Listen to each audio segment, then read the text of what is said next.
are officially recording now. Okay, I'm gonna wait a few minutes till people file into the virtual kitchen theater here.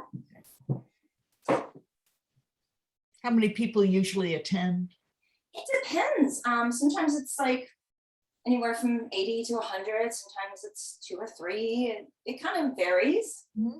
Sometimes people see it a few days after because I put it up on YouTube, and I have a website called HollywoodKitchenShow.com where I post the full recipe, the final product photo, and notes on where I went wrong or not, and stuff like that. So let's see if we're live yet here. All right, it looks like we are live. Benjamin from Germany is tuning in. Hello, Benjamin. Ken Johnson from England. Laura Peterson Balo is watching from New Jersey. Krista Lawler from Indiana. All right, we are live and happening here. So welcome to another episode of Hollywood Kitchen. Today, I am so excited and very honored to welcome to Hollywood Kitchen, Tracey Goessel. I have to brag about Tracey. She is Douglas Fairbanks' official biographer and author of The First King of Hollywood, The Life of Douglas Fairbanks. She's an author, a film historian, a preservationist. Oh, and she's a doctor. So Tracey probably gets more done before noon on Monday than I get done all week. So I'm so excited to welcome you. Thank you so much for coming today, Tracey Goessel. Well, thank you, but let me say I cannot cook. So you've got me beat. Well, based on my efforts, which we'll talk about in a moment at this recipe, I am struggling to do that as well right now. For those, some of my friends have mentioned to me recently that I tend to assume that everybody out there knows who every one of these stars is. And sometimes that is not the case. So I figured maybe we would open with me asking you to give everybody a quick 101 for the uninitiated on the wonder that is Douglas Fairbanks. Oh, that's easy and fun. Doug Fairbanks, and please do not confuse him with his handsome son, Douglas Fairbanks Jr., who was in talking films. Doug Fairbanks was the original action star. He was the first Zorro. He was the first Robin Hood. He was the Thief of Baghdad, the Black Pirate. But he was far more than that. He was a producer, he was a businessman, and he was an innovator. So this is a guy with charm, charisma, athleticism, did his own stunts, he really truly did, who also was a co-founder of United Artists, the first distribution company kind of run by filmmakers themselves. He was co-founder of the Academy of Motion Picture Arts and Sciences. He was the co-founder of the very first film school in the country at USC. He was the fellow who saved Technicolor from going bankrupt by making The Black Pirate in 1926. And he was the first, along with his best friend, Charlie Chaplin, and his lover and then wife, Mary Pickford, uber superstar of a fledgling industry where suddenly there was a level of fame that was exceeded by anything in the centuries before. Everybody knew of Sarah Bernhardt, but not that many people got to see her. But everybody in the world knew who Charlie Chaplin and Doug Fairbanks and Mary Pickford were. And Doug was this charismatic, just charming, smart, athletic innovator who I'm grieved to say is largely forgotten today. Well, Turner Classic Movies has their August, Summer Under the Stars. They never give a day to Doug, even though he was the main star of the teens and 20s. They never make him star of the month. He is confused with his son, even though his son lived in his shadow, and just forgotten, although he lives with us still. Batman and Superman both were based on him.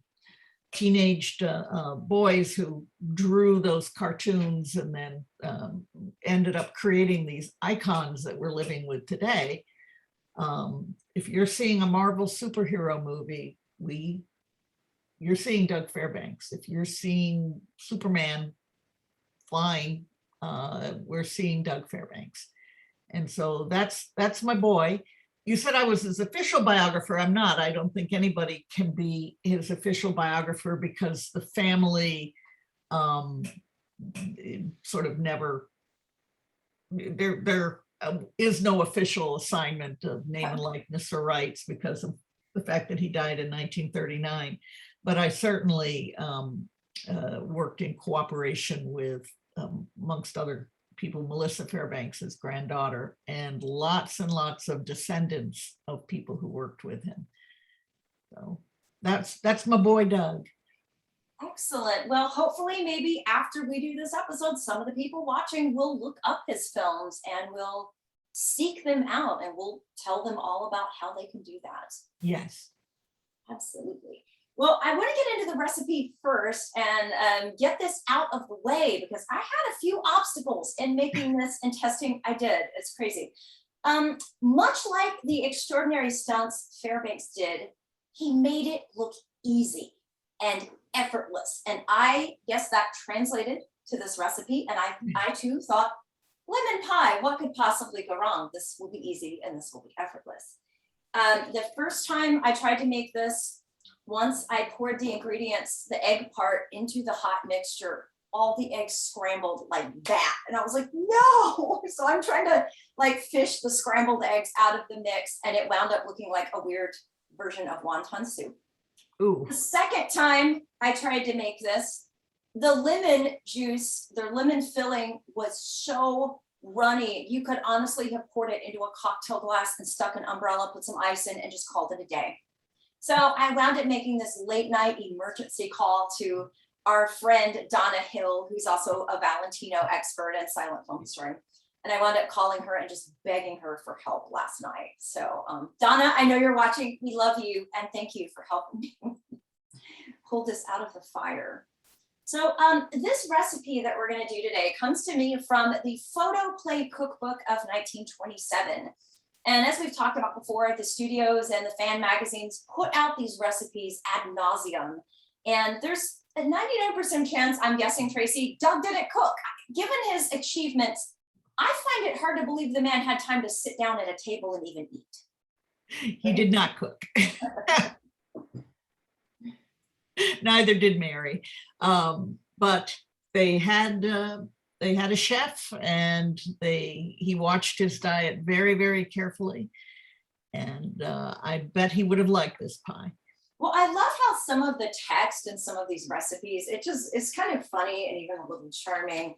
Like on the Photoplay recipe at the bottom, it says something like, Doug would not eat this pie before performing a strenuous stunt, but it's a happy ending to a joyous summer meal, or something like that. So it kind of makes me smile to think of him at Pickford just unwinding for like a nanosecond and eating his lemon pie. So we're going to start this, and I have to admit I did cut a few little corners simply because we're on camera and I just can't do every single thing on camera for an episode. So I'm going with a pre-made graham cracker crust. Doug was busy too. I think he would get this. Absolutely. Okay with it. I made the meringue before we got started. A lot of moving parts to this. Again, a lot to do here. Okay.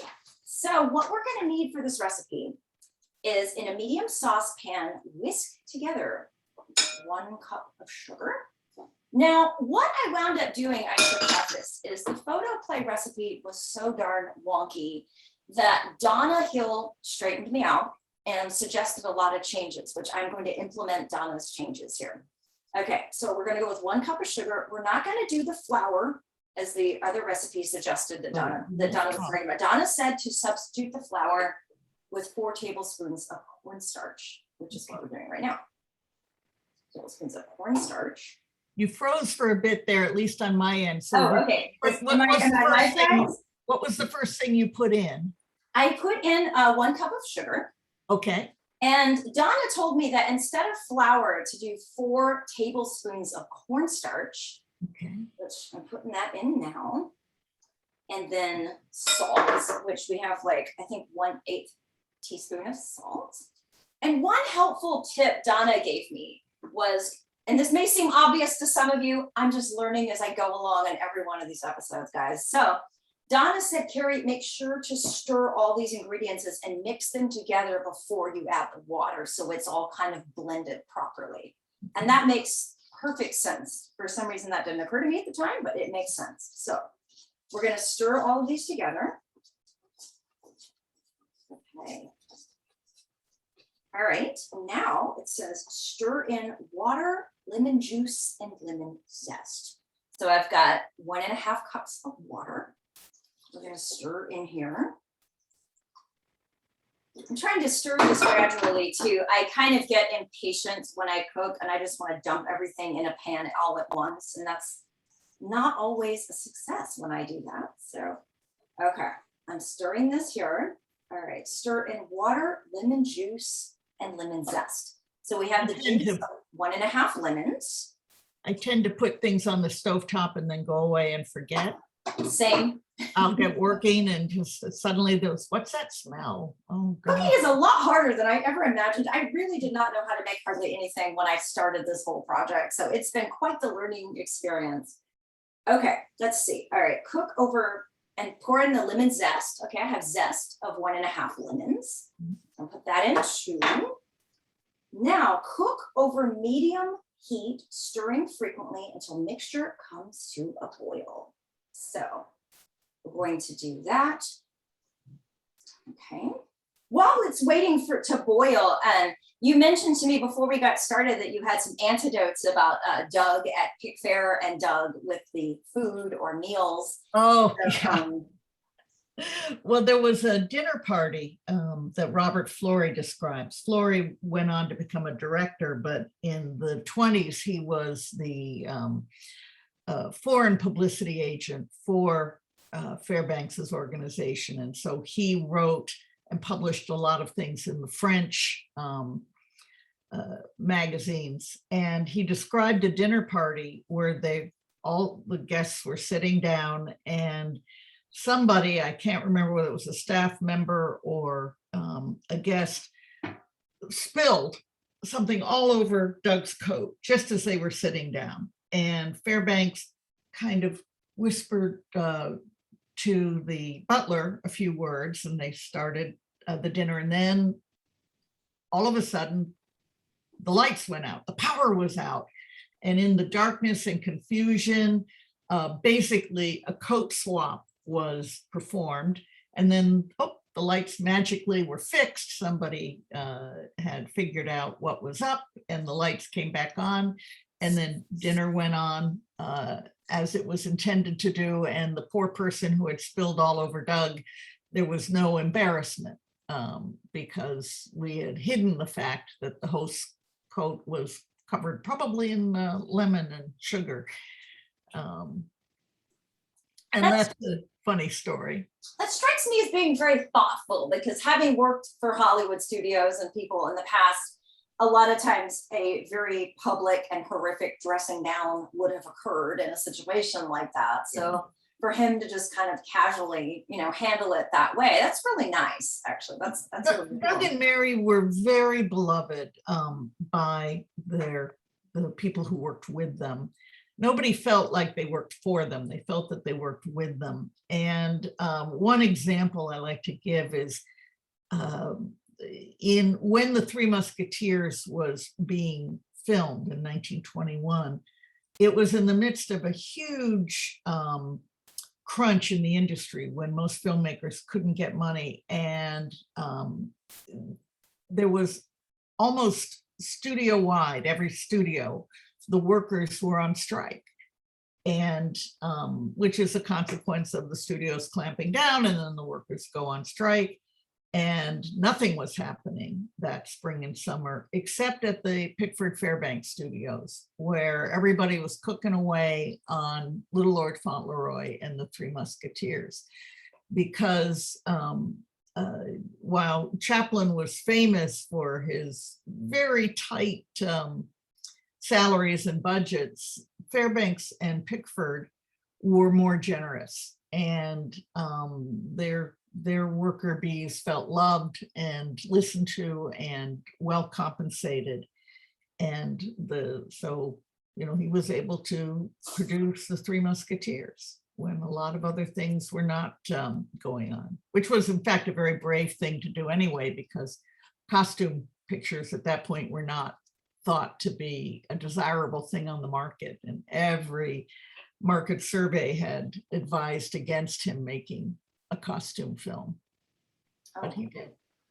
I forgot that Donna did mention, I do this on a hot plate because when I was first starting these episodes, I live in a 20s garden court apartment, and it's very small, but it's very cute. And I was trying to jerry rig my laptop over my stove so I could do these over the stove. I didn't wind up doing it because that would have ended up in me making a $3,000 trip to the Apple store to replace said laptop. But I got this hot plate, which I've used quite a lot. The only downside, which Donna reminded me, is that it takes a little bit longer than the stove. So yeah, you'll have to turn it up for beyond medium, I think, to get it to a boil. Yeah, I've got it to the highest level it'll go. Oh, all righty. Well, then it'll happen. Watch pot never boils. We'll just keep talking about Doug. That's right. Well, another thing I wanted to mention when we're talking about the food is, did Doug mention his food in, because I can't remember off the top of my head. I know he wrote 2, or maybe Ghost wrote 2 self-help books, Making Life Worthwhile. Oh, yeah. The other one was Living. Kenneth Davenport wrote them. And to my recollection, there's no discussion of food, but Doug was, I'm going to say, very diet conscious. He weighed himself twice a day, morning and evening. And depending upon the role, he wasn't doing a Robert De Niro, but he bulked up more for Robin Hood, for example, than for D'Artagnan, who was supposed to be the skinny kid from Gascony. And Robin Hood was very bulky. And when you see Fairbanks in The Thief of Baghdad, as Kevin Brownlow once said, there's just not an ounce of fat on him. Yeah, that's right. And what little there is in all the right places. He just was very conscious and used that feedback loop of what he ate versus what he weighed, and kept it very strictly. So he was crazy about clothing. I mean, this is a guy who had so many overcoats that the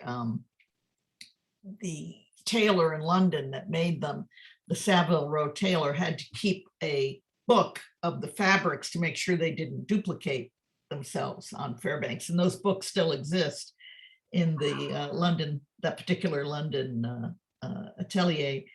But in terms of diet, I can't say much specifically, except I know he would eat grapefruit in the morning.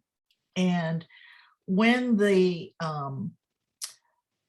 Rogers' widow died, this is a long walk around to a anecdote, they sold off the things that Rogers had retained after Mary Pickford's death. And what Buddy had retained was sort of the cream of the crop of the Pickfair stuff. And one of the things that sold at that auction, and it was of so little interest to people that it sold for less than the value if we had melted down the silver, was Doug and Mary's wedding silver, or silver, their engraved silver. And the most useful implements in that huge collection, I mean, there are luncheon knives versus dinner knives, and luncheon forks versus dinner forks versus salad forks versus pickle forks. There are things that I had to look up because I had no idea what they were meant to hold. This is for a gherkin and this is for a tomato. But there were grapefruit spoons, and they are the handiest darn thing. They're kind of pinched at the end. You don't ever have to use a knife to carve out your grapefruit. It just pulls that little section of fruit right out. And so, yeah, whenever I eat grapefruit, I'll use Doug's grapefruit spoons. And the other thing they have are what I call sporks. You know how Kentucky Fried Chicken, they give you this thing. Is it a spoon? Is it a fork? I don't know. It's a spork. They had silver sporks for ice cream.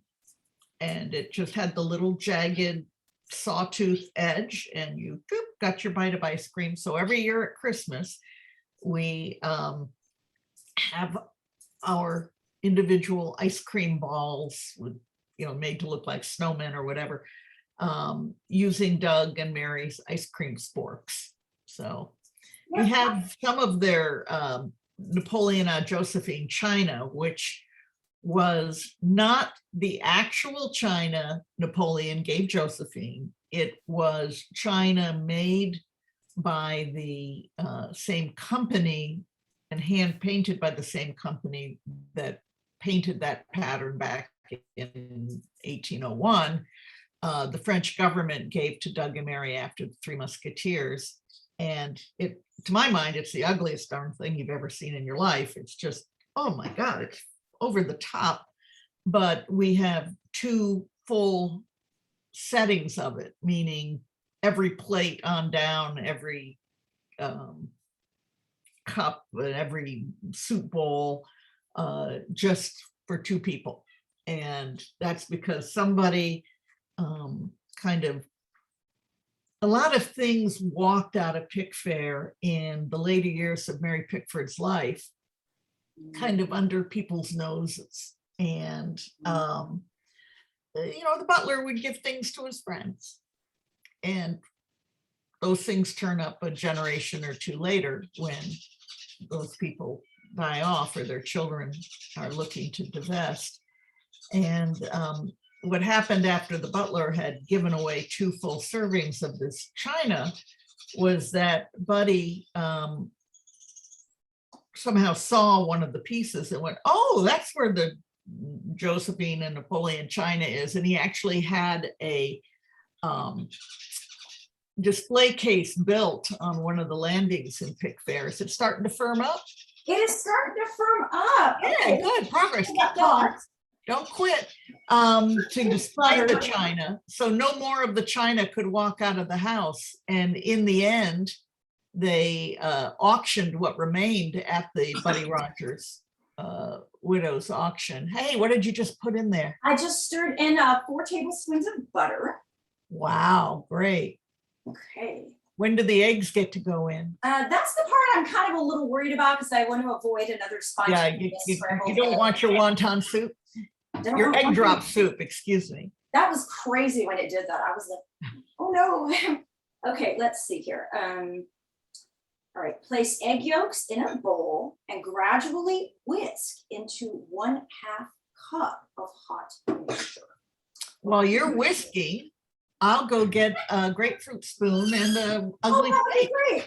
I'm going to order one of those on eBay right after this episode is over. Let's see. Okay. Stir in, gradually whisk into 1/2 cup of hot sugar mixture. All right, I've got to set aside 1/2 cup here of hot sugar mixture. Let's see. Okay. Yeah. Okay, hopefully I can get this egg part correct this time. Gradually whisk into 1/2 cup of hot sugar mixture. Okay. Whisking the eggs and very gradually I'm going to stir them into this. Okay. I think I'm going to get it this time, you guys. This is exciting. I think the 3rd time will definitely be the charm on my. Huzzah! And kudos to Donna Hill. Yes, I love Donna. Here, let me, there is the grapefruit spoon. Oh, wow. And there were, we were supposed to be 12 of everything, but people kept pocketing things. So mostly the forks and teaspoons. It's got their initials on there, D and M on either side of a large F. And here is the spork. That is the fanciest spork I Oh, have yeah, seen. yeah. They're not like they have a Kentucky Fried. No And then KFC for them. here is the small cake plate. Little naked cherubs, and you can see that there. And that's the whole dinnerware kind of has that, and that's all hand painted on there.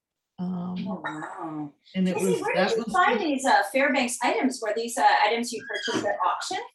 well, some are at auction, and then people reach out to me because they know I'm the biggest sucker out there. I mean, if somebody's got a poster or any original artifact that relates to Doug, they usually come to me first. I'll give you an example. If you look behind me, there's an oil painting. Let me tip my camera up. Whoops, hold on a second.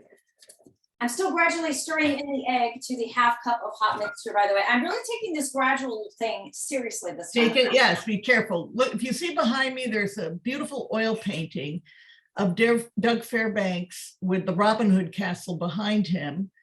And he is in his medieval knight's costume, which is the part of Robin Hood before he becomes Robin Hood. And that painting was painted in 1922 and hung in Doug's studio offices until his death and beyond. And what happened was Sam Goldwyn got mad at Mary Pickford in the mid-50s because she sold off the back lot, and he threw it in the trash. Yes, in the trash. And a young man who was later to become a producer himself was walking around the back lot and saw that and said, "Oh my gosh, Doug Fairbanks, my hero. Boy, this really looks like it's coming along well." And he took it home, and it hung in his house for years. And then after his demise, his family didn't know what to do with it. And God bless, Randy Haberkamp and Mark Wanamaker and Those guys are fantastic. Friedrichsen at the Pickford Foundation. They all said, you can put it up for auction, but you're probably going to do better just selling directly to this nut. And they did, and we got it restored, and because it was cracking and it really needed tender loving care. But now it's good for at least another 100 years. All right. Well, this is looking really good, and the eggs are not scrambling, so I am so happy about that. Now it says whisk egg yolk mixture back into remaining sugar mixture, bring to a boil, continue to cook while stirring constantly until thick. So I'm going to reunite this with the other sugar mixture here. And you got your whisk there? Got my whisk here. I have the Photoplay spoon collection with all the silent stars in it. Oh yes, I have those too. I've got sometimes at signings. I once bought a huge collection of just the Doug ones. Somebody had like a dozen or 18 of them on eBay, and I bought them. And then at book signings, if somebody will make a nice donation to film preservation, because all of my book sales, every penny that comes to me, I can't speak to the publisher, goes directly into Film Preservation Society. And the book's been out for 5 years. It's, the royalty checks are getting if they're in 3 figures, I'm excited. But any money that goes into film preservation. And so I will occasionally, be at a signing event and hand out Doug spoons when I give my book. But yeah, that the Oneida silver spoons Photoplay are a wonderful collectible. Yes, and I haven't succeeded yet, but one of my goals is Photoplay had 2 cookbooks. I believe one was from 27 and one was from 29. And I have a digital PDF of the 27 cookbook. I cannot find the 29 one to save my life. And I'm a pretty decent detective. So yeah, you do that book search thing because they're going to ask for a lot of money for it. Yeah, I did find one and they wanted $500 and I wrote to them and they said, well, we'll give you 10% off. And I'm like, that does not do much. No, I'm sorry. I know the Academy Library has that one, but of course they're closed, pandemic. So I'm still looking, but if anybody comes across the 27 or 29 Photoplay cookbooks in paper version, I would just be delighted. So, boy, that's really, really turning out well. It is. So I think we're ready to add it to the crust. Let me show you guys a quick little view of how it looks here.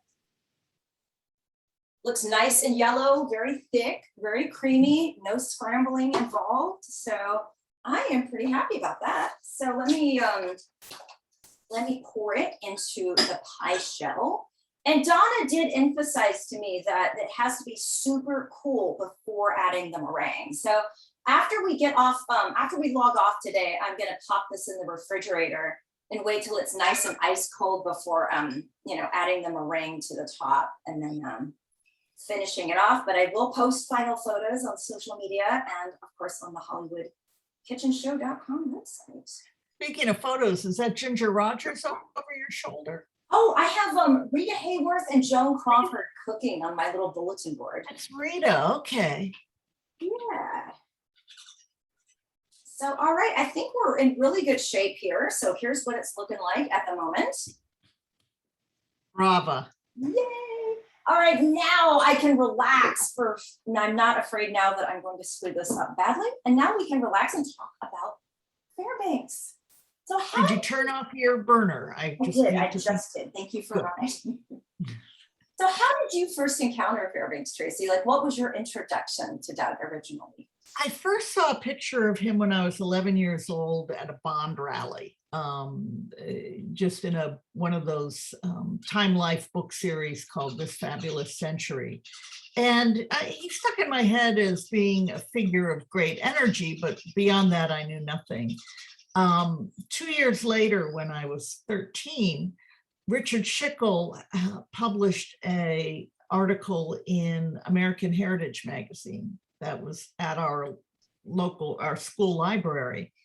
And I read that and thought, wow, what an interesting guy. And I liked it so much. They charged you 5 cents a page to photocopy. So I didn't do that, but I checked the magazine out, which was in those days like a hardcover thin book, American Heritage, and typed every page so that I could retain the article. And it was around 10th grade that my parents, God bless them, gave me an 8mm projector. Because Lillian Gish had kind of been my gateway drug to silent films through her autobiography, The Movies, Mr. Griffith and Me. And so I could only read about these films, but it was very rare that you could see any of them on television, or if you did, they were these Silence Please, Paul Killiam 30-minute cut downs. So it's like 20 minutes without commercials. And once I was able to get a 8mm projector, then I would iron for $1 an hour, iron clothes, and it was $13 a reel when I started out, went up to 15 for 8mm. I couldn't afford 16. And I would bit by bit buy the films that I was interested in. First film I ever bought was The Musketeers of Pig Alley, which is a very famous 1912 D.W. Griffith biograph. But then I started getting the Doug Fairbanks triangles and a used copy of Thief of Baghdad, and I got Mark of Zorro. And by then, once you've seen Mark of Zorro, I mean, you're hooked. The charm and energy of this man is not the product of a studio manufacturer. Errol Flynn, I'm sure, was a lovely person, but he was a studio product. Fairbanks, they built the films around the man and the personality of the man. And within 18 months of his starting in film, he was the producer and he was the creative force, and he would put more money into his films on the theory that if you made them better, they would play longer rather than cranking them out cheaply, which is what Triangle had done. And that expanded through the coat and tie films of the teens, then into the 1920s, when he does Zorro in December of 1920, and then Three Musketeers in August of 21. And suddenly the concept of the film Swashbuckler was created, and was created by this man. And if he had just been an actor, I don't think I would have been nearly as interested. But like Chaplin, like Keaton, like Pickford, these people were truly creators, and worked in a system. In the case of Chaplin and Pickford and Fairbanks, were also clever enough from a business standpoint and had good advice from a business standpoint that they could regain control or retain control. And it breaks my heart that Buster Keaton couldn't, because you could just see his demise occur as he loses creative control, which is a very long and pedantic answer to a simple question. No, it's okay. When I first remember encountering Fairbanks as a kid, when I would watch the Academy Awards, sometimes they do these clip reels, like the Chuck Workman type montages. And you'd see glimpses of him. And, people say like about certain movie stars today, oh, they have a megawatt smile. Well, Doug was like the original megawatt smile, really. And I remember thinking he was very intriguing. And I'd seen clips in film school and such. But when I first moved to Hollywood around 2000, I can't remember what year, it wasn't too long after, I think, that the Egyptian Theater showed Robin Hood on a big screen in the Egyptian with live music. And that's when the full force of Doug was made very clear to me. And I think, there are some stars that you can watch them on DVD or the iPad or the iPhone, and they don't lose necessarily in translation. But Doug, oh my gosh, just seeing him on a giant screen, that is just like. Was that for the 90th anniversary in 2012 at the Egyptian? I think it was way earlier than that. Way earlier, okay, because I know I spoke at that, and I'm hoping they do something for the 100th, because of course, Robin Hood was the film that opened the Egyptian theater. I think, if I remember correctly, almost every year for a while anyway, on October 18th, which I think is the day the Egyptian opened, they would try to do like Robin Hood or something to kind of celebrate the history of the theater. So it may have been 2002. Yeah, it might have been the 80th then. Yeah, I think that's what it was. But just seeing him on a giant screen with live music, the way it was intended originally, that was just. And I've since 2001, I've gone to the San Francisco Silent every year. So I've been very lucky to see wonderful venue. Tons of his films on the big screen in the Castro, and that is just spectacular. I mean, wow.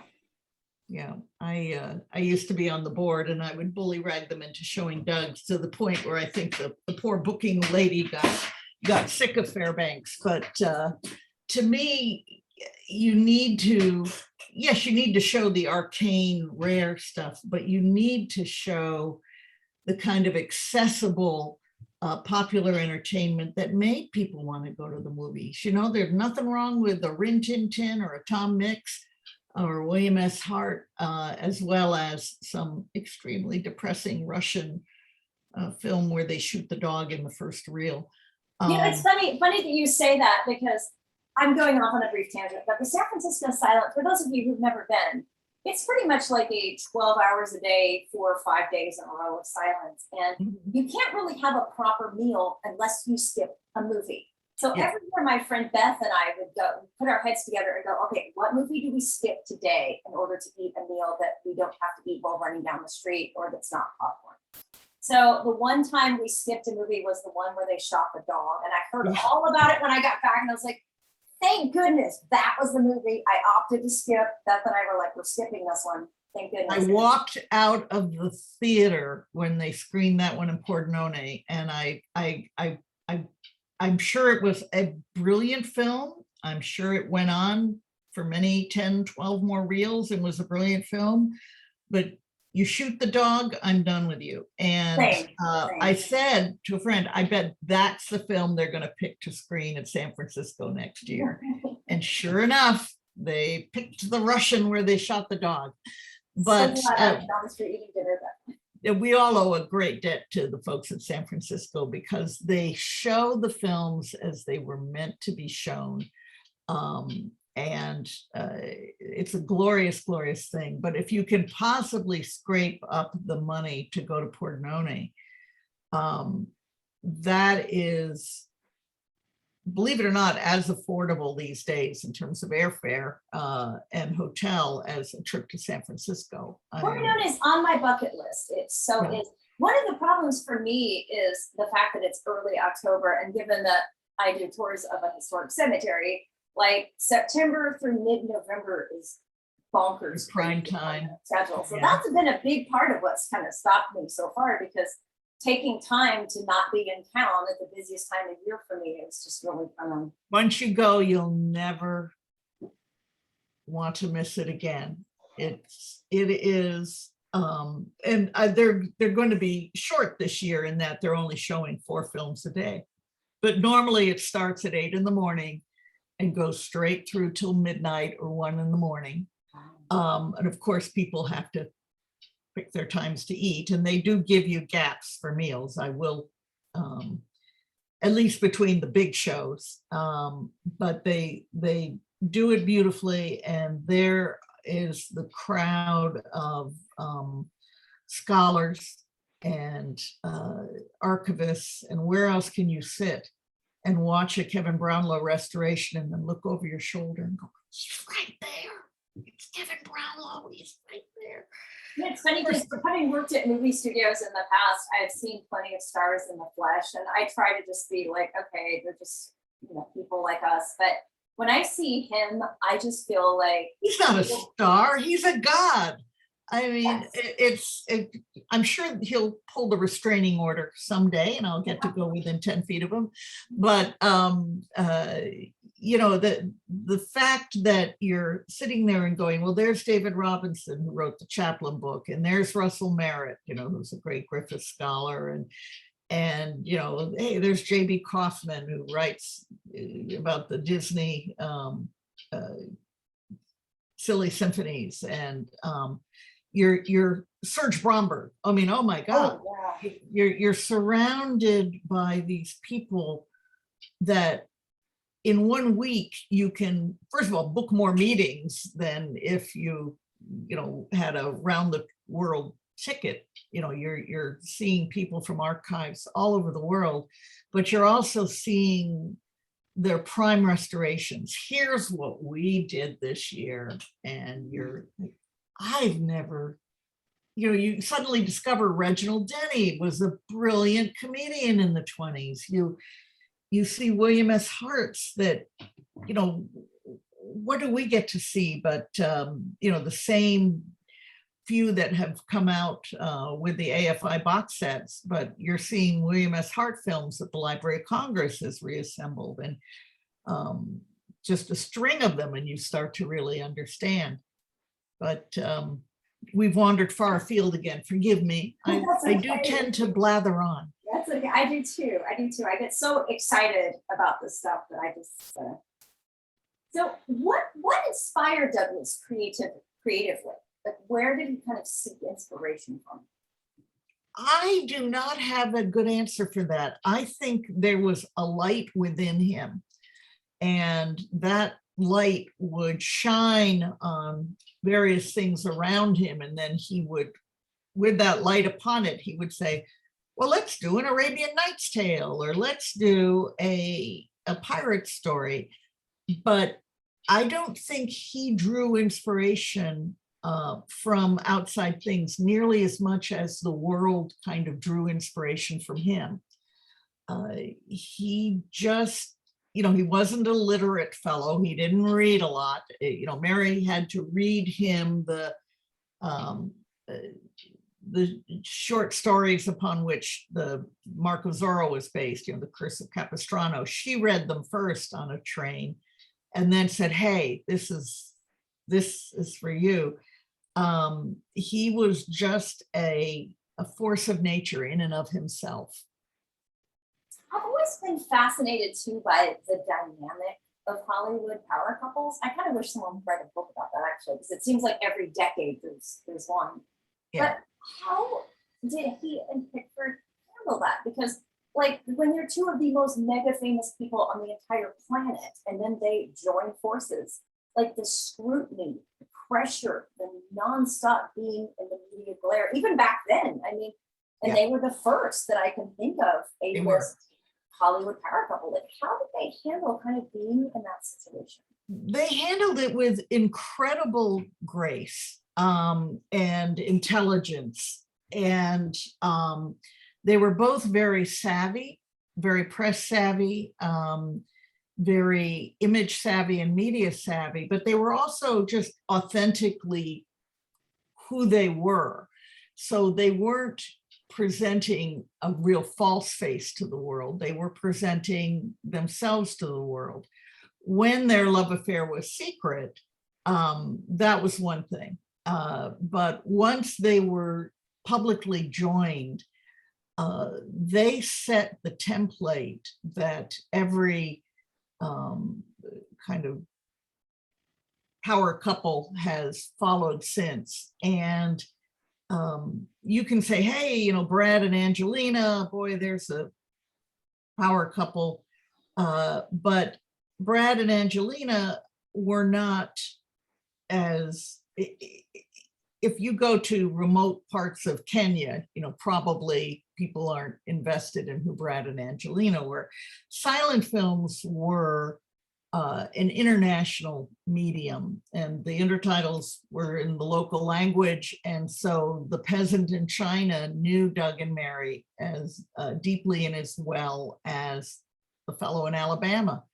Matter of fact, the only place where they really weren't known for a very brief period of time was post-World War I Germany, where the war started in August of 1914.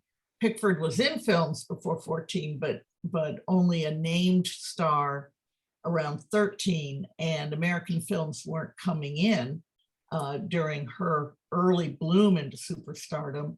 And Fairbanks didn't enter films until July of 15. So they were able to walk the streets of Berlin on their honeymoon, and nobody knew who the heck they were. And they had to acknowledge to themselves that one day of that was enough. You know, they went back to the rest of the world where they were known and idolized. Doug drew his energy from that kind of public affection.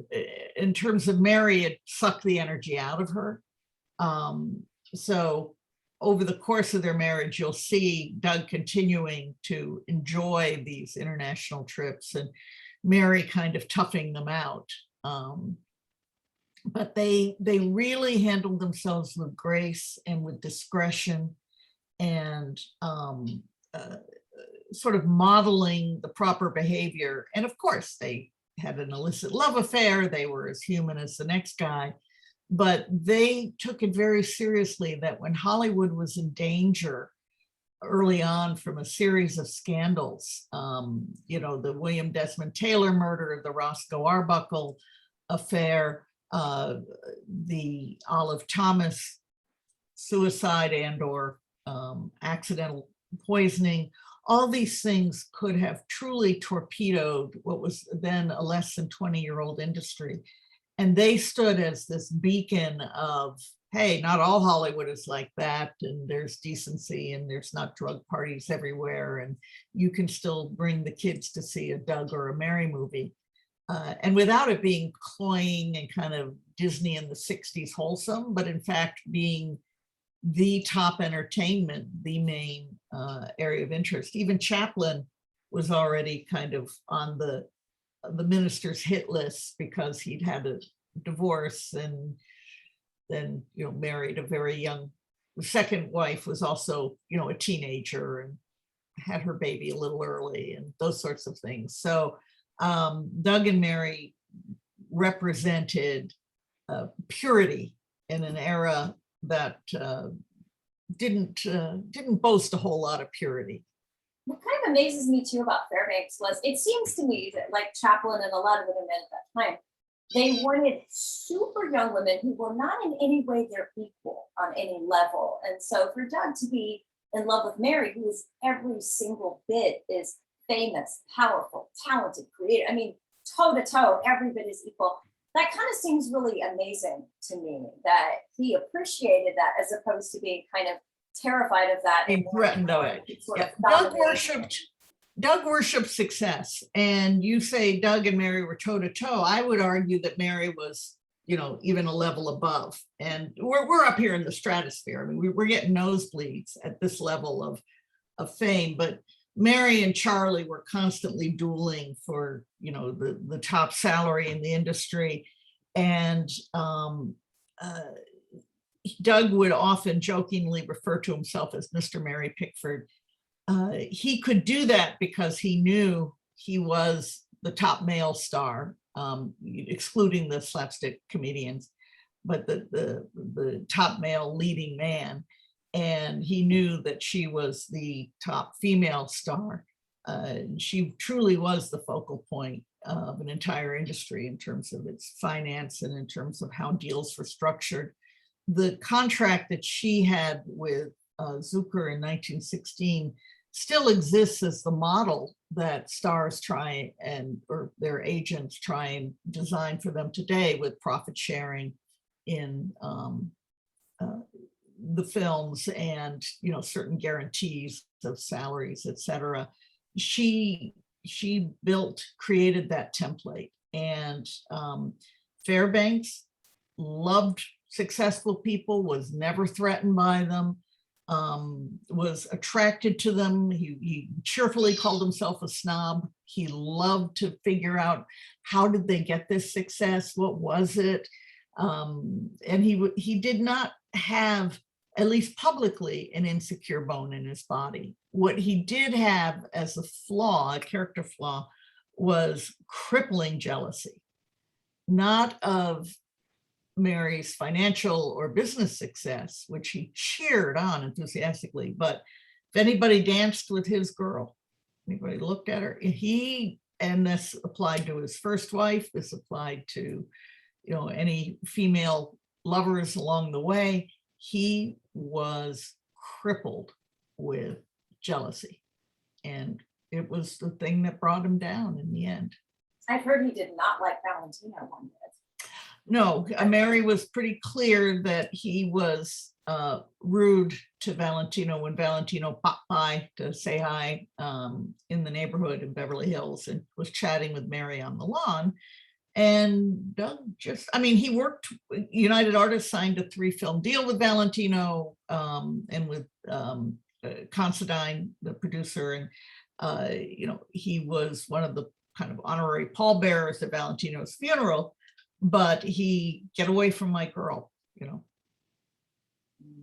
He was Rudolph Frick and Valentino after all, but if you watch Valentino duel, Donna Hill, please forgive me, but I often show a clip side by side of Fairbanks fighting with the sword, and then Valentino in Son of the Sheik, where literally his arm is just pinwheeling like this with the sword. He had little to fear from Valentino's success. In fact, again, worked to share in it by getting him involved with United Artists distribution. So Valentino's success would also be their success, their shared mutual success. But don't talk to his wife on the lawn.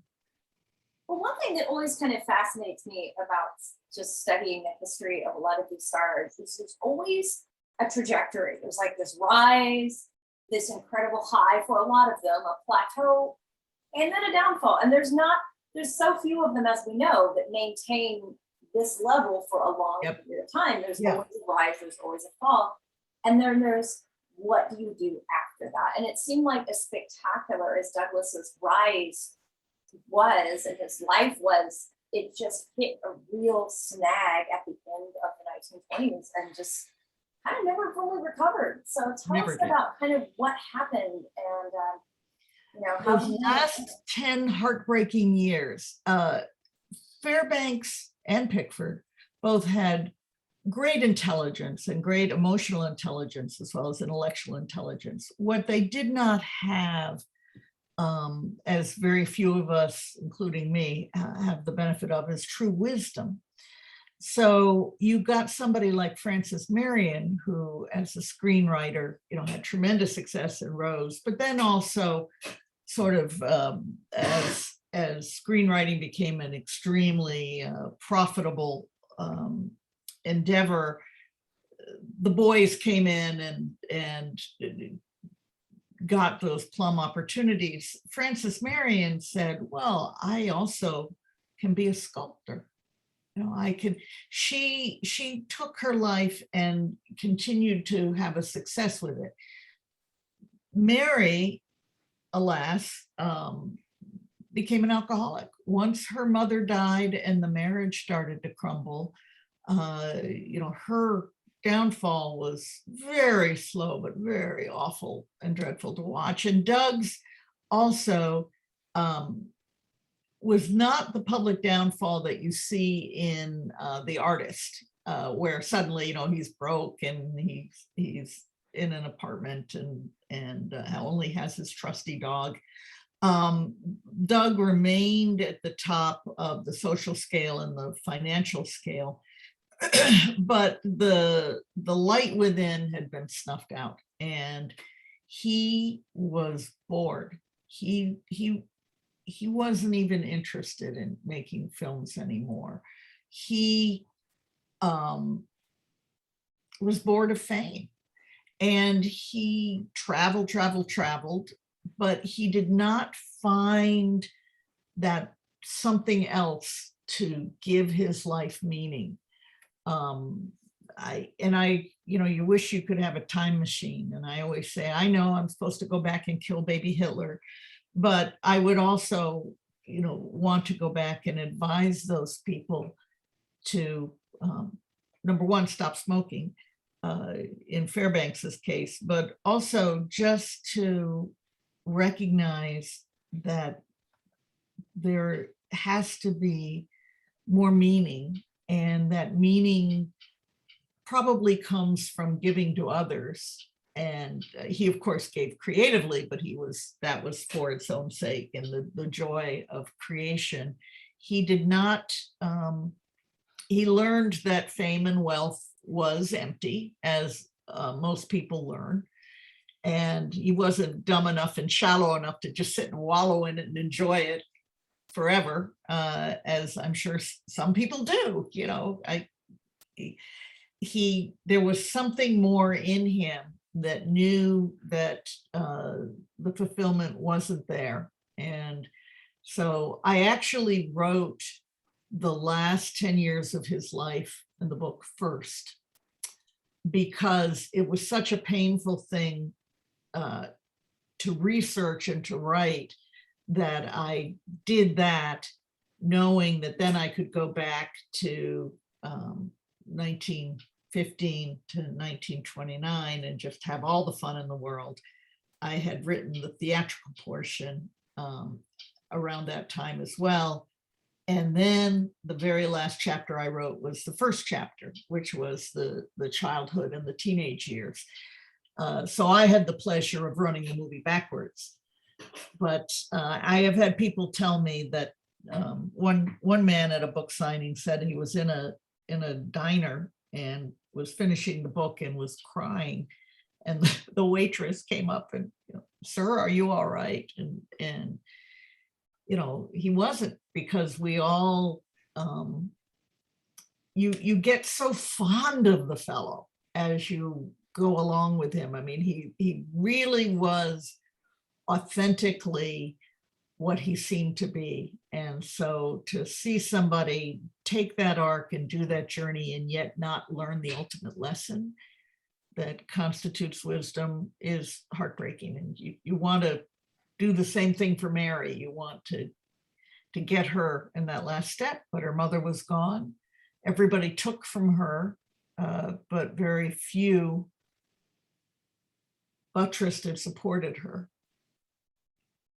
And Buddy didn't. I mean, it was just. Your book is so beautifully written, and I agree with the man who was crying in the diner, because there were passages when I just was so emotional, and I'm like, I just want to get in a time machine and fix this and help you and do something to stop what is happening. And I had just kind of found myself emotional too, because I love these artists so much, and I have so much passion and reverence for them, and I just wanted them to have a better end than in most cases. And I thought, just you and Pickford, okay, this chapter was fun. Move out of the country, have a farm, do charity work. Like, there's 1,000 other things you can do with your life and find happiness. Hollywood is not everything. And come on, and you just want to just hold them in your hands or your arms and fix them and help them and change them and make them happy. And it's just tragic realizing that there's no way that could be. Yeah, you can't parent these people because they were gone before we ever came on this planet. They can serve as a cautionary tale, and they can also serve as a positive role model for much of what they did. They did very well and handled very well. I mean, you can watch somebody like a Clara Bow or modern times show a Lindsay Lohan just fry and burn and ruin their careers and their opportunities when they're still in their mid-20s. They're done. And these people were far better than that, but you want them to have the sort of end that Buster Keaton had, where he found love and his work was recognized before he was gone, and he still had meaning in doing what he did, whether it was in a humble setting or in a grand setting. Harold Lloyd stayed rich forever, and he moved on to other interests, 3D photography, other arenas, and you go, yeah, good for you. But I don't know, and I don't know that I would have handled it any better if I were young, and that bright light of fame and acclaim, how can it keep you an ordinary, how can it not bend and warp your soul?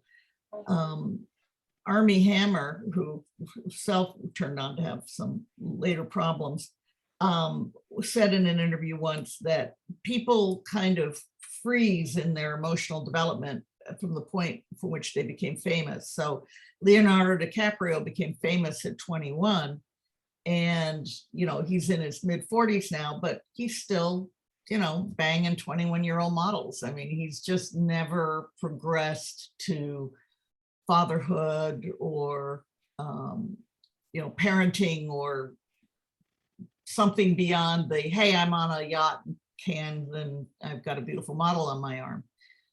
So it's easy to see how people can get stuck in this bubble. And again, they were making up the rules as they went along, and they got 99% of it right, but just not 100%.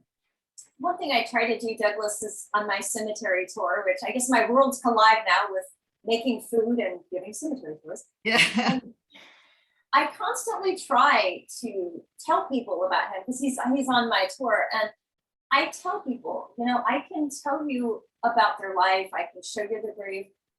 Watch the movies. I think that is their ultimate legacy. That's how they live on. I think that's what they would want, is for you to see this art form that they gave everything of themselves to create. Absolutely. And I always tell people, I know when I was a kid, you had to hope it came on TV or maybe VHS. But now with Turner Classic Movies, with Criterion Channel, with streaming, with your work in film preservation, which I want to talk about, I mean, there are probably more ways to access these films than there's ever been before.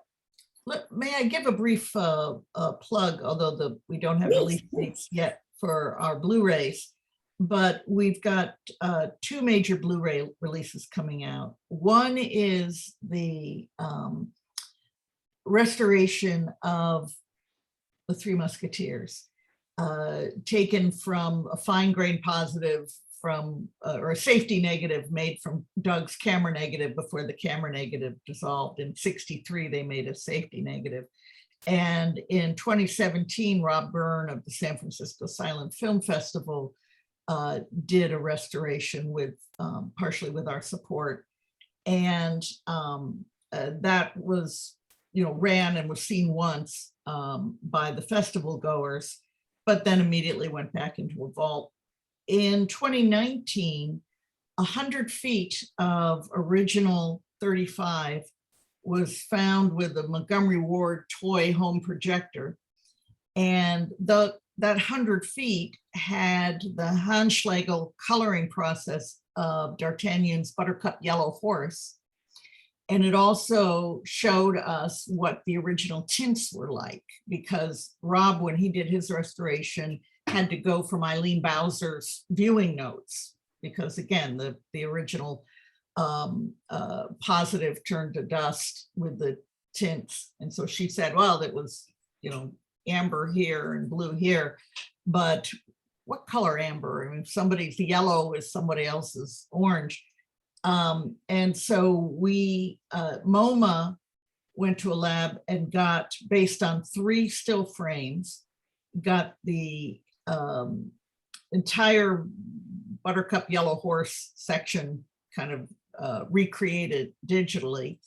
And then we re-restored the film with the correct tints based on the 2019 find, and also made some corrections of framing issues. Doug's name was cut off in the credits. It's like, okay. So Katie Pratt, God bless her, went digitally throughout all the intertitles, finding an O and a U and a G so that we could make Douglas Fairbanks' name come back up.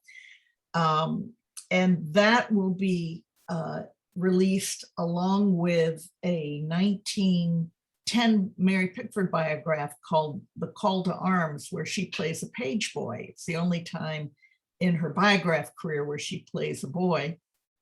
And it's set in a castle and is very medieval and wonderful.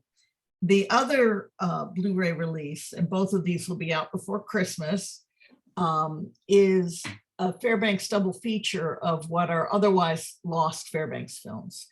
Double Trouble was recreated from the camera negative and a fine grain positive that was done in the 70s at the Library of Congress, but oh, so much missing, so much degraded. But there was a 2-reel cut down in Brazil at an archive. And knowing that a Brazilian archive just burned to the ground, I'm going, thank God we got that out. It took 40+ years to get them to pull the reels and get them scanned. It involved pressure from Library of Congress, diplomatic pouches, all kinds of things, because they came up with every argument they could to not do the work. But the Brazilians finally came through. So we have restored and reconstructed that film to the best of our ability. And so it will literally be like 2 or 3 frames at a time. There's a scene where Doug comes out of a house and stumbles down some steps. And I think there are 40 cuts in there back and forth between the Brazilian source and the American source to get that movement smoothly done.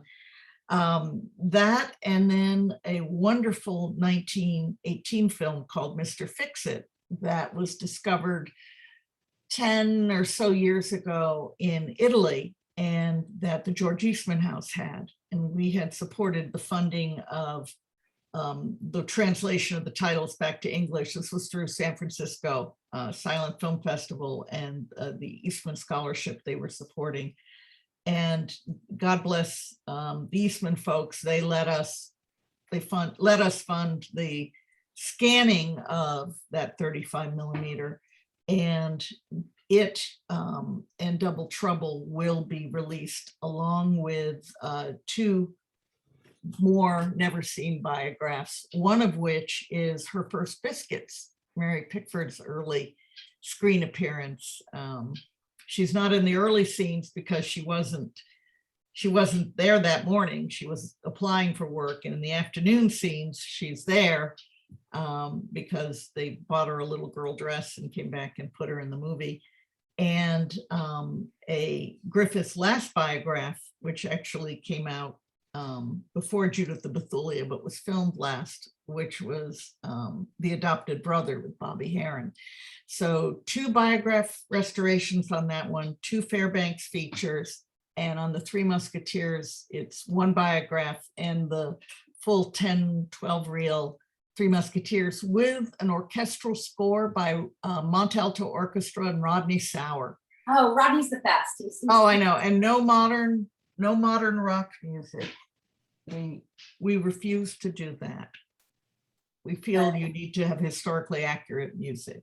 Well, I'm really happy that these are coming out again. I think that this is the legacy. This is the gift that we still have as their art. Yeah. And I just want to say a shout out to Katie Pratt, to you, to every film preservationist around the world, because since I've lived in LA for 21 years now, I go to the UCLA archive frequently. I joke they're kind of my honorary grad school. I go to San Francisco Silent. They do that Tales from the Archives. I mean, the stories of how hard archivists have to struggle to find materials, to get them imported from other countries, to save stuff that's really in bad shape, to stop, decomposition. I mean, to me, I think preservationists and archivists are like the heroes, the unsung heroes of the film world. And I truly believe that. Well, there's so many current and pressing social issues. It's hard sometimes to say, well, I'm devoting my time and money to, saving something that happened 120 years ago. On the other hand, 500 years from now, if we don't do this now, that stuff will not be there for future generations to see. And, if Rembrandt's works hadn't been saved by somebody in the 1700s, we wouldn't see them in the 2000s. And Katie Pratt's work is magnificent. And we've added a new staffer who's going to start in 2 weeks, Ben Soloway. He most recently did the Edward Everett Horton releases. So you'll see the caliber of his work, which is fabulous.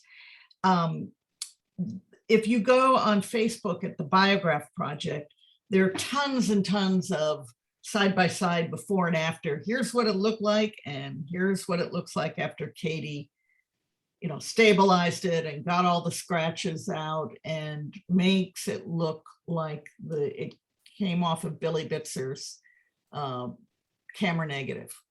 She really is doing God's work, and it takes somebody with incredible patience to do that level of meticulous work and incredible love. And she does it. And, we're so privileged to have her. And, and if people could support us, we have Biograph Cleans. And I haven't even showed most of my duck. We got to do show and tell. We got to take questions from the audience. We got a lot to do here. Oh, yeah, forgive me. But we do, if you go to filmpreservationsociety.org into our store, you can, for $10, you get a Biograph cling that you can put on your car window or your home window. And that's one way to support our work, the Biograph Project. Excellent. Well, can we do some show and tell? Do you want to do Sure. I'll show a couple of things that I think would make people happy. Here are Doug's original boots from Robin Hood. If you look at some of the stills at the Eastman House later in the production, not necessarily in film order, but you can see this tear is evident. Also, he climbs down the outside of the castle facing outwards, and you can see all of the leather worn off on the back of his boots. They're hand hobnailed. They're fabulous. They were with Mary Pickford until her death and sold at the Pickfair auction. Planet Hollywood got them, and when they went belly up, it was a lucky day for me because they auctioned off a lot of their toys. This was in a box of odds and ends at the house sale at Buddy Rogers' widow's auction. It was isolated. Oops, I'm sorry. So they thought it was just part of a costume that was missing the other half. In fact, it's the wrist gauntlet from the Black Pirate, because if you're fighting, sword fighting, you don't want a slash to suddenly get your flexor tendons and you can't hold your sword. So you can see, I think, how big Doug's forearm was. He had a big, strong forearm. And then the other thing I thought you'd think was fun is the love letters from Doug to Mary, especially during the illicit portion of their love affair. And these were just a treasure, a real treasure. She kept them in a box that was marked personal and private, Miss Pickford. And again, they sold at the auction when Buddy Rogers' widow had died, and they were divesting the Pickfair, the prime items in the Pickfair estate. And to me, this was the great treasure, because dealers were trying to get them so they could split them up and sell them, because, I mean, who wouldn't want a love letter from Doug to Mary? But I felt they should be in an archive, and they formed the core of my book, in that it was sort of the first thing I thought I had that nobody else had. Then, as the more research I did, I realized there was a lot of things people were missing, but they were sort of the sponsoring cause behind my book. And ultimately, they're going to go to the Herrick Library, which is why every time the folks there see me, they ask, "How are you feeling?" Got a cough? Because they know they're getting them, and the painting behind me. So, well, let's take some questions from our viewers on Facebook, if you don't mind. Sure. I'm going to see what people are saying right now. Let's see. Stephen Horn is watching. Oh, talented fellow.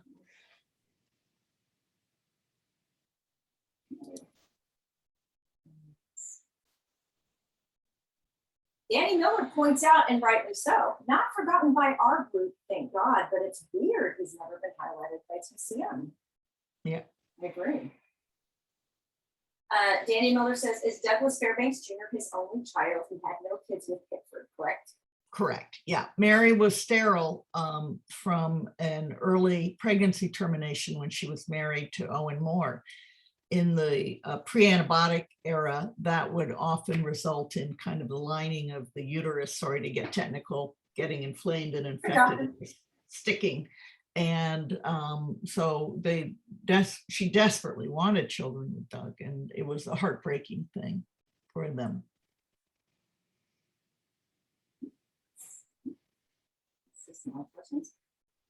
Benjamin in Germany, just wondering, did they have stuntmen or doubles in those days back then?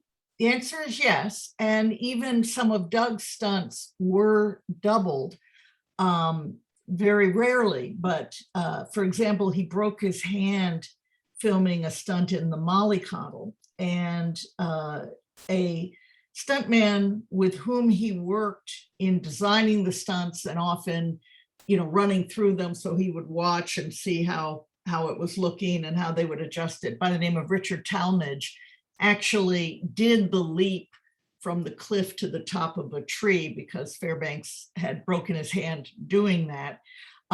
There were stuntmen, going back to the earliest days. And if you ever get a chance to see the Kevin Brownlow Hollywood 13-part series, one of those episodes is devoted strictly to the stuntmen. And they spend a lot of time interviewing Harvey Perry, I think is the name of the fellow who still survived at that time, and who was a very major stunt person. and Yakima Knut, whose son also was the stuntman. And if you remember in the 1959 Ben-Hur, they had an accident filming where the chariot tripped over a bunch of damage from an earlier crash, and the fellow playing Heston literally flew over the front of the chariot, and so they decided to make use of that, and so they, he crawled back up into his spot. They included it in the film, and then they filmed an insert shot of Heston, crawling back into the chariot. That was Yakima Knut's son, and Yakima Knut was a famous stuntman in that era. And as Alan Dwan said, you didn't want to waste money. So in the jousting scenes in Robin Hood, where there's a helmet over, that wasn't Fairbanks under there. There was just absolutely no need to put the producer and star at risk. But Fairbanks had what I call a kyphosis of the neck. His head juts forward where kind of the neck meets the thorax at an angle, and you can tell it's Doug. At least I can as a clinician every time based on that kyphosis. So when you see him going down the sail in his most famous stunt in The Black Pirate, just look at his neck. That's Doug. So Leslie Apple has a really good question. Anita Luz wrote about working with Doug in the early part of his career. Can you tell us anything about their collaborations? About their Anita Luz and but what was the last part of the question? It says, can you tell us anything about their collaborations? Oh, absolutely. And not only their union, but then the kind of nasty divorce that ended up long after Doug was dead, kind of biting him in the tailbone. Luce and Emerson worked on Fairbanks's films from the very beginning. Anita Luce, I've been able to show by the ledgers, wrote the intertitles for Fairbanks's first two films, The Lamb and Double Trouble. And then she wrote the entire script, a screenplay, and Emerson directed his third film, His Picture in the Papers. And I've read the original screenplay, and I have to tell you, Anita Luce writes they're very funny, but she writes very racist screenplays. Anytime there's an African-American character in a supporting capacity, I mean, she's using words like coon. It's awful. And Fairbanks, to his credit, removed all of that kind of stuff from her scripts. Sorry, Anita Luce fans, I love her, but oh my God, the only person who was worse was Irving Berlin in the 1930 Reaching for the Moon. And so when Fairbanks, after 18 months at Triangle, forms the Douglas Fairbanks Pictures Corporation, he actually gives away a third of the ownership to others, to the creative team, including John Emerson, Anita Luce, and Victor Fleming as the cameraman. They got ownership shares in this company, and big chunks of ownership. And Luce's contract called for a smaller percentage of the film's returns than Emerson got as director, but his capped out and hers went on infinitely. So actually, that worked out well for her. However, by the time they got to the third or fourth film of working together outside of Triangle, Luce and Emerson started sort of feeling their oats. Doug wanted to do a Western, and The Man from Painted Post, and they didn't want to do a Western. So he had already booked a ranch for several weeks and had these cowboys rented and everything. He needed the script, and they were, missing in action. They were in New York and couldn't be reached, and oh my God. So he had to turn to his assistant director, Joseph Henneberry, and say, can you come up with the script based on this short story? And can you direct the film? And Henneberry, okay, boss. And I've got his handwritten, or I don't have it, the Herrick are his handwritten notes where he's literally on the train going to Wyoming, trying to figure out the story and trying to put this together and direct it. Then the film is, the negative is in the can, but the intertitles aren't written. Well, Anita Luce's intertitles are critical to the success of a film. So Henneberry is taking the film from LA to New York, where he's supposed to meet Luce and Emerson. So Anita Luce can view the footage and write the intertitles. Again, they're a no-show. So Henneberry writes the titles himself, and they sound like very stiff D.W. Griffith titles, because Henneberry came out of the Fine Arts Griffith Studio, and the titles sound like they were written for Intolerance or Birth of a Nation and not for a tongue-in-cheek Doug film. So their point being made, I guess, Luce and Emerson come back to Hollywood and they get the next film, which is going to be Reaching for the Moon. It had originally been Henneberry's idea and assignment, but he yielded, gave it to them. And what Fairbanks did is he said, okay, if he's alternating directors, Emerson and somebody, because that's how he could get the films done more quickly, he brought back Alan Dwan. And Alan Dwan had worked with him at Triangle, and Alan Dwan made a very, very successful film for Fairbanks. Oh my God, I'm blanking on the name. Come on, everybody, the poster's right outside the room. Say again? Robin Hood? Oh, no, this is 1917. Oh, 1917. It's the one that was A Modern Musketeer. And Modern Musketeer is a fabulous film and a wonderful success. And Doug gives Alan Dwan a car as a gift, a motor car. And, Luce and Emerson, who kind of not behaved like team players, kind of got the hint. And they signed an agreement where they got the payment and their profit shares in the films made to date, including the one where they didn't help at all. But then they signed off and went to New York and started working on Constance Talmadge films. And that was the end of that relationship. Now, Fairbanks didn't hold a grudge, never said one more thing about it, boo, his entire career. But Anita Luce lived to be a little old lady, and she had a good pen dipped in acid. And so she would tell stories, well, Doug got too big for his britches and this and that, and he didn't like the idea that people knew a girl was writing his stories. Well, none of that is true. Fairbanks actively promoted Luce, got her a lot of publicity through Photoplay, and again, was generous in sharing sharing the credit as well as the money. And so she outlived Doug, and her version of events outlived Doug. But the truth is in The First King of Hollywood, and it's, as always, a little muddier and more nuanced than people's stories.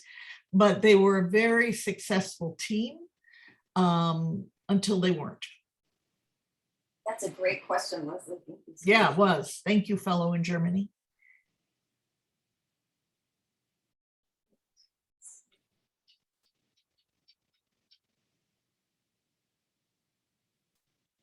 One guy is Will Coates is saying, I heard Fairbanks was born Jose Luis Guaro in Spain. Is that true?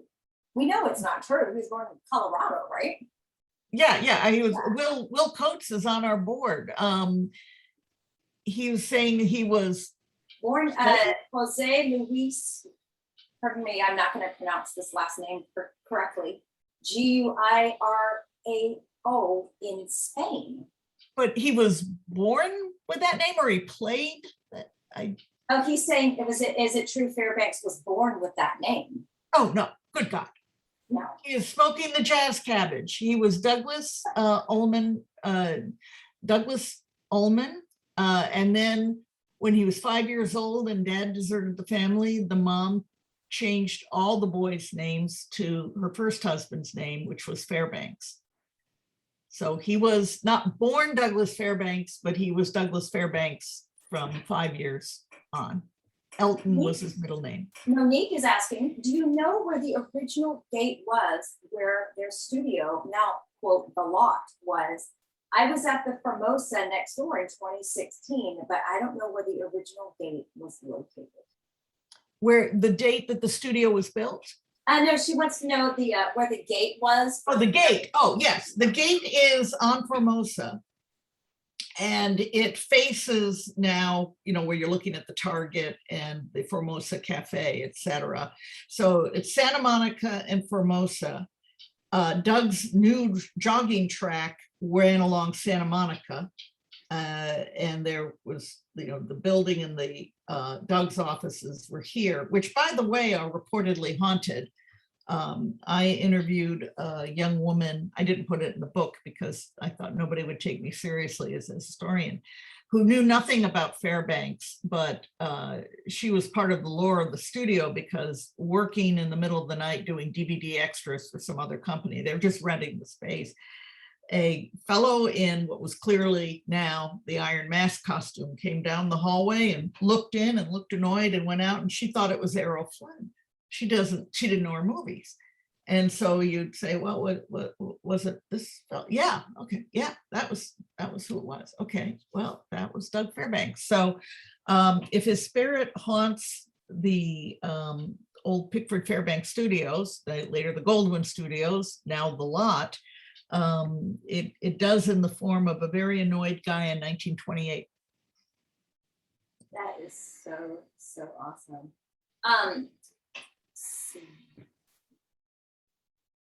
Danny Miller wants to know if you have an opinion about the debacle that was Pia Zadora and the demolition of Pickford.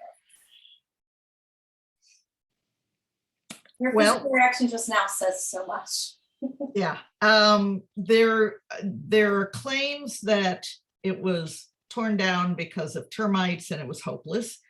There are claims that no, that was a fib. It was torn down because the ghost, it was haunted and Pia Zadora couldn't stand it anymore.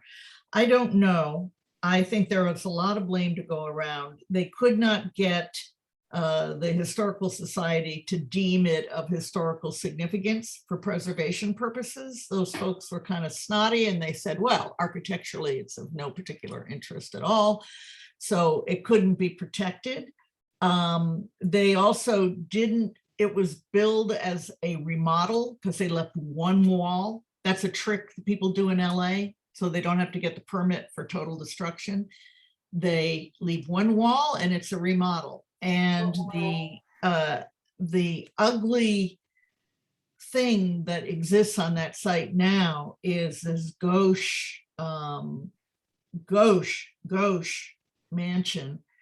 The original Pick Fair before the 1926 redecoration and before the 1932 expansion was sort of your dream California, lots of walnut, very elegant, but very good taste.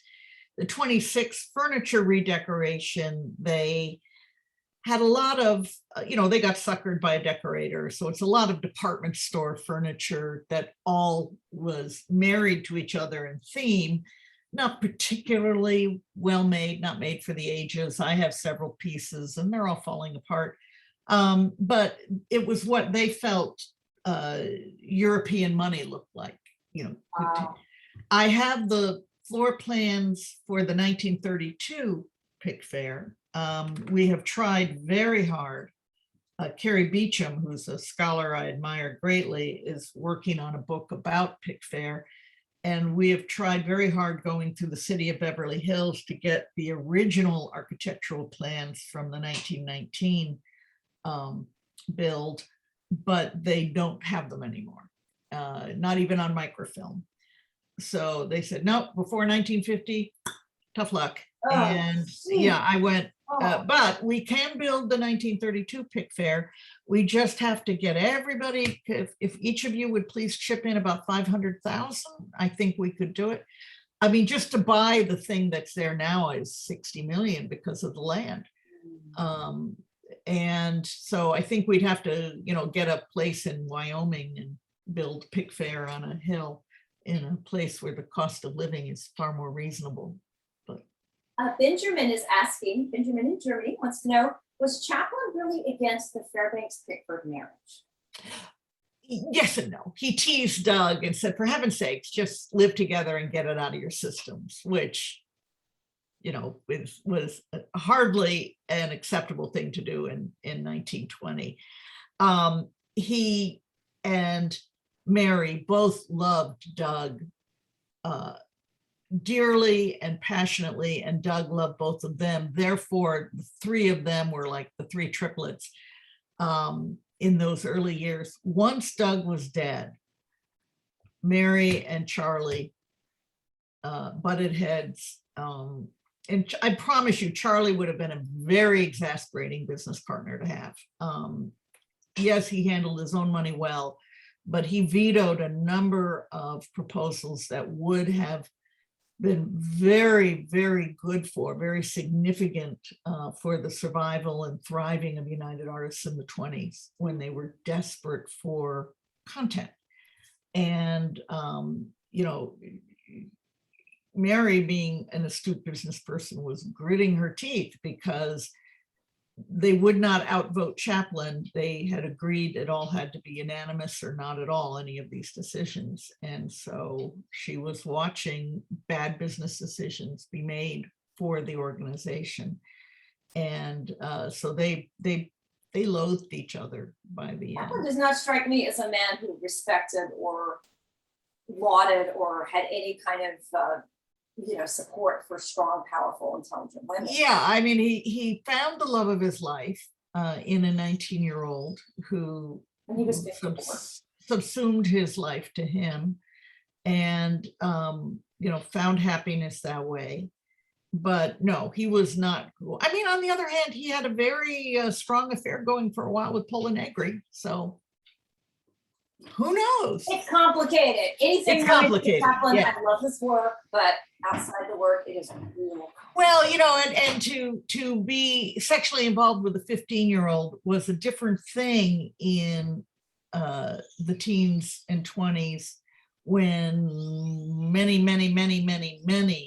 females were getting married at 15 and 16 than it is today, where we recognize that 15-year-olds don't have the judgment and the frontal lobes to make the right decisions. And Mr. 30-year-old Charlie Chaplin, please stop boffing that 15-year-old and stop grooming that 12-year-old. It's not right. Danny Miller is asking, what was Doug's take on Joan Crawford when she was his daughter-in-law? He actually was very supportive of her.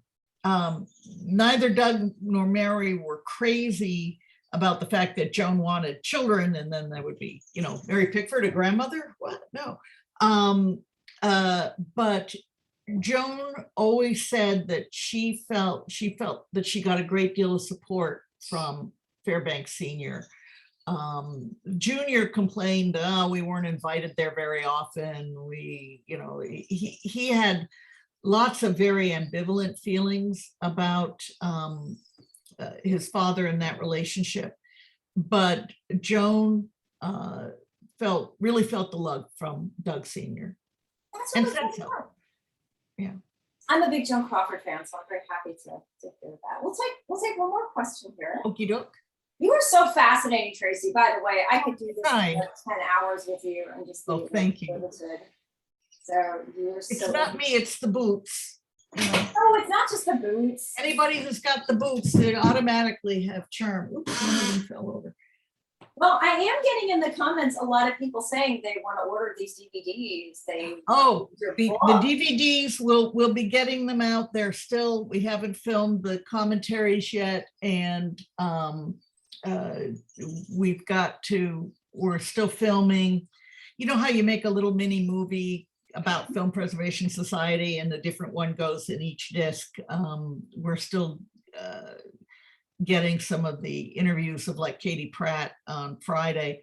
But please go to filmpreservationsociety.org/shop and buy a AB Biograph cling. It's only $10. For God's sake, support film preservation, because we, except for the salaries and the lab scanning costs and the FedEx shipping costs, the salaries of Katie and Ben, other than that, every other person is 100% volunteer.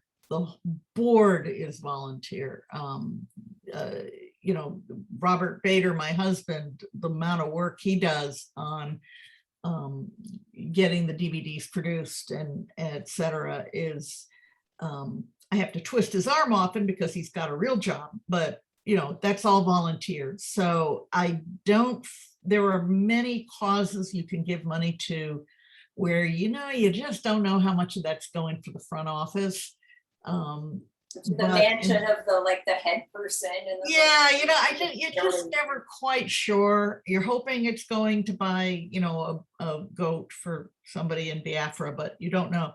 Here, it goes for Katie's paycheck, for Ben's paycheck, for the scanning costs of the paper prints at Cineric in New York City, the scanning costs of the camera negatives and fine grain positives at Blackhawk, and the cost to ship the stuff, and also the software to restore. That stuff's expensive. You know, the Diamante or Diamant and the PF Clean, the one software, you know, Phoenix One will fix warping better, another one's better at getting rid of the dust specks, another one's good at, because if you remove the dust specks too perfectly, then suddenly you lose the buttons on the policeman's shirt. Or if it's snowing in a scene, you know, you can't lose the snow. So there's so much frame by frame, really meticulous work. And it kills me then when somebody else comes in and goes, well, they look too good. That's probably what they looked like in 1910. If you see a good, well-preserved camera negative from 1940, the lenses in the film aren't significantly different. You know, the stuff looked good. We're just so used to seeing fifth generation stuff run at the wrong speed with a lot of scratches printed in, and we're not doing that. Matter of fact, if you want to support us now, we have a Blu-ray out with a biograph on it of Harpo Marx's first film called Too Many Kisses. It's a Richard Dix film with William Powell as the bad guy. The score was composed and played by Harpo's son, Bill, who's a Juilliard trained pianist, on Harpo's Steinway piano. And he did a fabulous job. The score is sensational. The film is as charming as can be. And it really looks great. And about once a month, we have to get YouTube to stop somebody from throwing it up there, because people, you know, you devote thousands of dollars to trying to save a film, and then people think, well, I can rip it off the thing and throw it up on YouTube. It's like, I'll find it after 20 or 30 people have seen it. It's like, oh man, you know, don't do it. Just buy the Blu-ray, support film preservation. Put your money where your mouth is. I truly value that quality in other people, and I try to do it myself too. And so I think when we vote with our wallets, then that makes a difference. And yeah, you can afford to buy a DVD, and you know, I think that really sends a message that there's an appetite for this material. Yes. Buy it. Oh yeah. They want to see it and own it, and that's. Yeah. Try to get the commercial people to say, "Oh no, you know, I'll release this." We're eventually going to be releasing a number of William S. Hart films, and not yet, not for a while, but we've got the files, and we just need to stabilize and clean and then fund the score.